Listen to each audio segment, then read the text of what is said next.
কথায় আছে সঙ্গ দোষে লোহা ভাসে।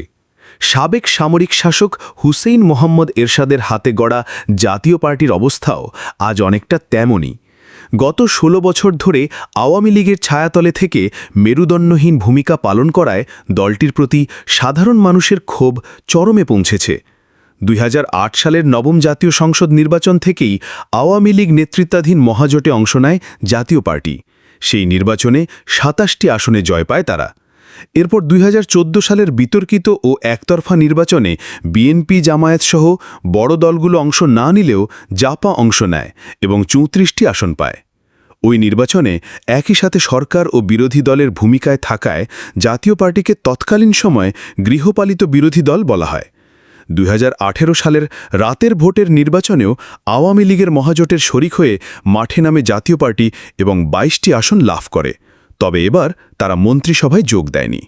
সর্বশেষ ২০২৪ সালের দ্বাদশ জাতীয় সংসদ নির্বাচনেও আওয়ামী লীগের সঙ্গে আসন সমঝোতা করে অংশ নেয় জাতীয় পার্টি। বড় বড় রাজনৈতিক দল নির্বাচন বর্জন করলেও জাতীয় পার্টির অংশগ্রহণের ফলে সেই নির্বাচনে কিছুটা গ্রহণযোগ্যতার ছাপ পায় সরকার।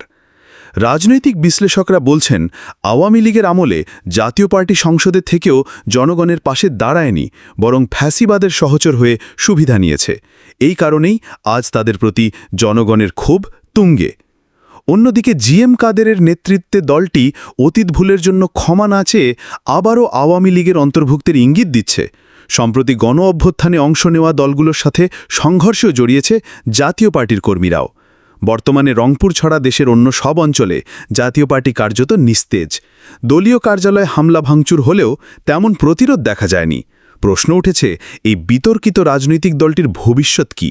জনগণের কাছে কি তারা আবারও গ্রহণযোগ্য হতে পারবে, নাকি ধীরে ধীরে হারিয়ে যাবে ইতিহাসের পাতায়?